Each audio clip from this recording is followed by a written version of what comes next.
seen sant les femmes du Sénégal maa ngi leen di nuyu bu baax a baax di indi nuyu monsieur le maire docteur Babacar Diop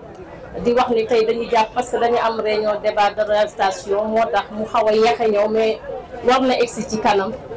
di nuyu ministre ki fi teewal ministre chef de cabinet maa ngi koy ziar bu baax a baax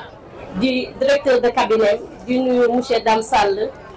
di ko féliciter bu baax a baax ci ni mu encadrer les femmes du Sénégal wax dëgg yàlla gis nañu liggéey bu rafet boo nga xam ne ni depuis des années ñu ngi koy suivre mu koy jàppale jigéen ñi te dañu ni ku jàppale jigéen jàppale nga àddina parce que ku jàppale jigéen jàppale nga doom jàppale nga borom kër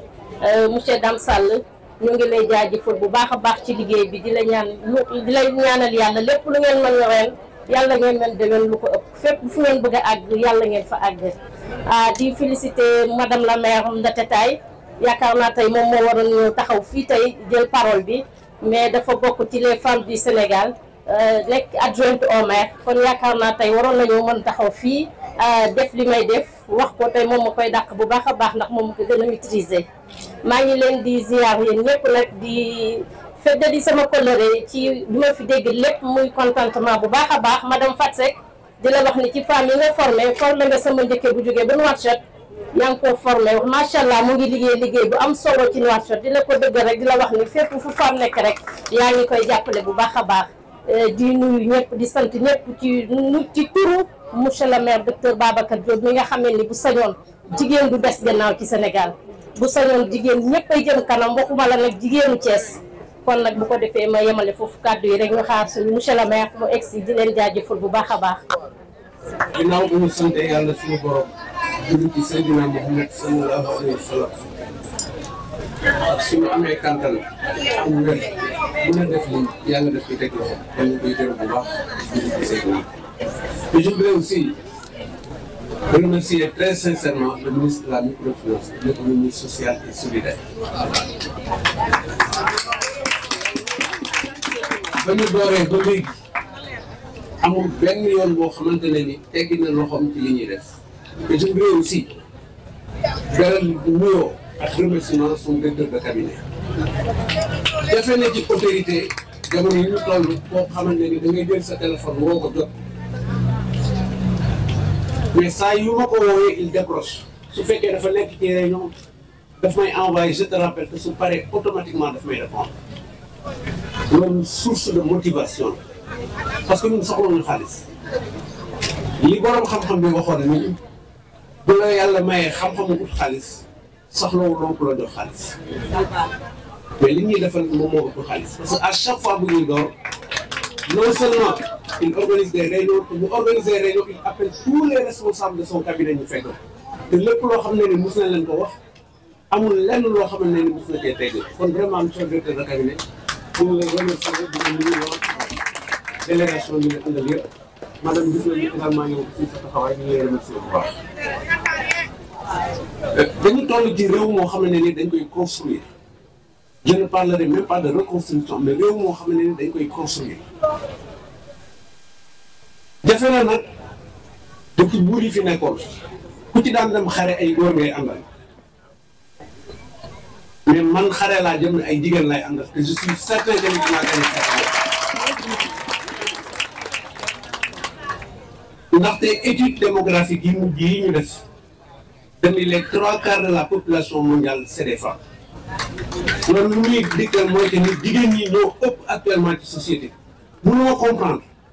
te loolu sax mënul am d'ailleurs un programme de développement sans les femmes mu réussir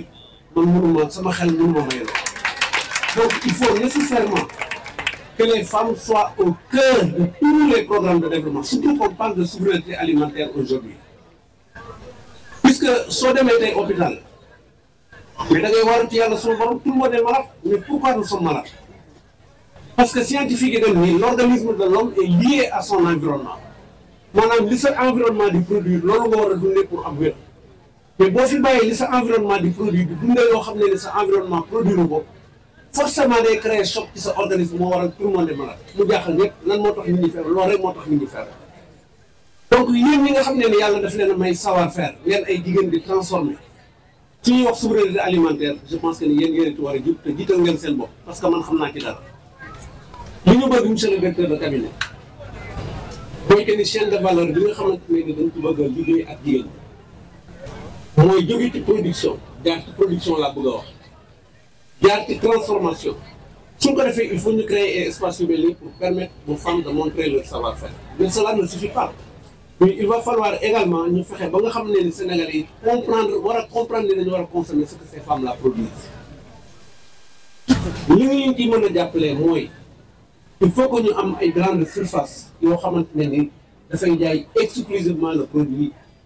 sénégalais mais yamuñu ci loolu jaay le produit sénégalais parce que richesse fii lañ koy créer fii ñu nekk mais la valeur ajoutée boo ko buggee créer da ngay présent dans les autres marchés je crois que loolu mën naa ci am ay témoins am naa ñoo xam ne ni damay ànd ak ñoom di dem bitim réew bu ñuy dem day am lu ñuy jëlee fii di ko yóbbu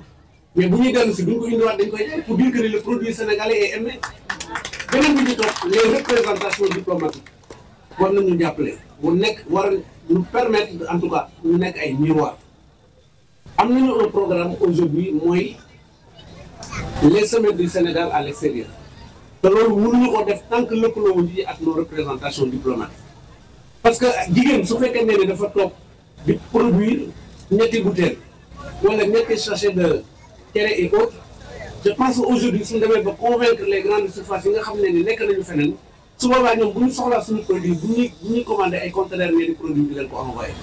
te ku bëgg a dimbali société da ngay dimbali jigéen parce que benn jigéen soo ko dimbalee pratiquement dimbali nga société bi moo yor xale bi nga xam ne ni day jàng am na ci sax ñoo xam ne ni ñoo yor seen borom kër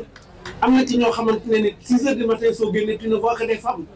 ñii lebale xaalis sax léegi jigéen lañ koy lebal parce que jigéen ñi ñoo gën a wóor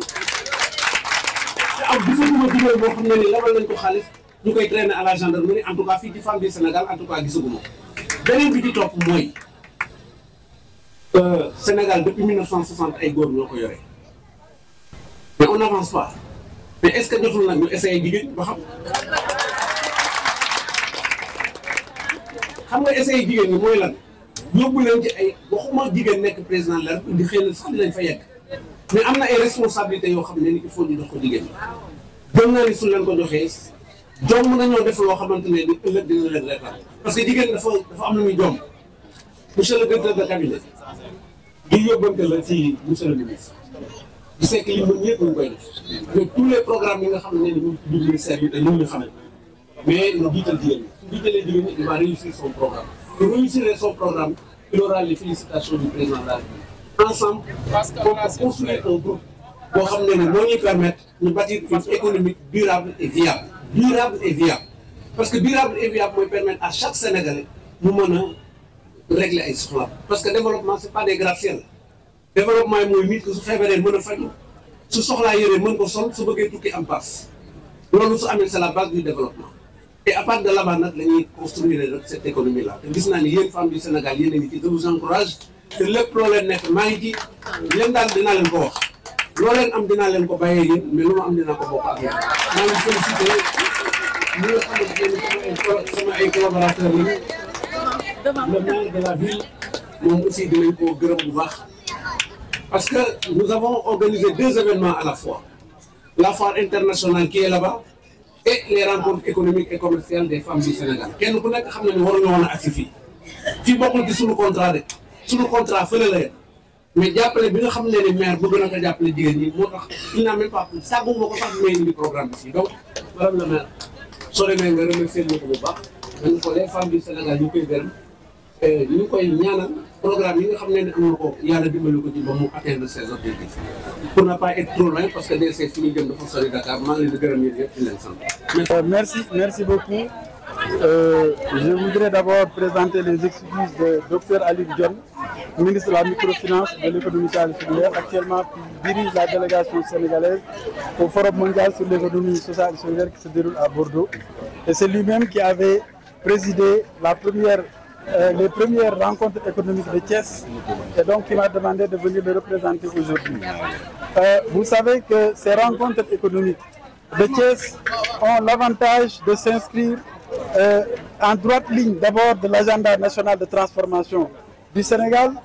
qui contient la vision de son Excellence le Président de la République son Excellence M. Bassirou Diomaye Diakhar Faye,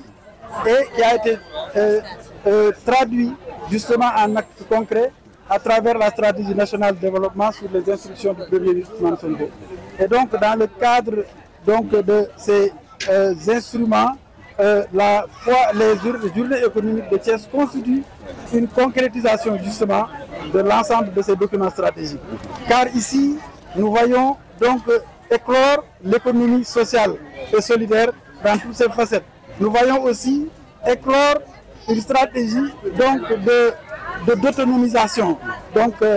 des femmes, mais aussi nous voyons inscrire ici tout ce qu'on appelle la souveraineté économique, donc à travers le modèle économique de substitution aux importations. Et il est important pour construire ce pays que nous puissions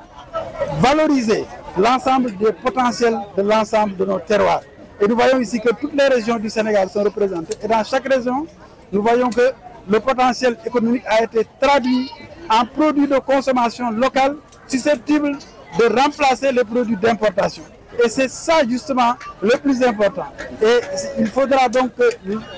toutes les associations, toutes les entreprises qui sont dans cette dynamique puissent être appuyées. Et c'est donc la volonté du docteur Alioune Dione de les accompagner. De les accompagner surtout lorsqu'il c'est que ces organisations acceptent donc de venir dans ce qu'on appelle la production solidaire, de venir dans ce qu'on appelle la mutualisation et de venir dans ce qu'on appelle l'innovation sociale. Et ce sont ces trois éléments qui constituent donc la base de l'économie sociale solidaire qui est traduite en acte par ce que l'on appelle les coopératives productives solidaires. Parce que c'est dans ces coopératives productives que les entrepreneurs pourront faire en sorte que la puissance économique puisse se dégager, et donc à partir de leur force commune, et cela va permettre au Sénégal donc de décoller très rapidement donc sur la base de ses propres potentialités. Vous savez, il est important donc de rappeler que le docteur Dione a très tôt vu qu'il faut compter d'abord sur le potentiel national. C'est pourquoi il s'est adressé à l'association sénégalaise qui regroupe toutes les structures de financement décentralisé. Maintenant, la bonne appellation, c'est instruction de microfinance parce que la loi a changé l'appellation, devenue association professionnelle des IMF. Et donc, il les a appelés pour dire, mais essayons de voir comment nous pouvons travailler ensemble. Premièrement, nous, en tant qu'État, nous allons éviter de faire du crédit à votre place. Nous vous laissons le soin de faire du crédit, mais nous avons des cibles prioritaires. Les cibles qui travaillent dans la substitution aux importations. Les cibles qui travaillent dans la souveraineté économique, ce sont nos cibles. Nous allons donc travailler pour vous dire voilà nos cibles et vous allez pouvoir les adresser avec un dispositif allégé, avec des taux accessibles, mais nous évitons de faire la microfinance nous-mêmes. Et donc, sur la base de cet accord, donc les deux institutions ont accepté d'échelonner sur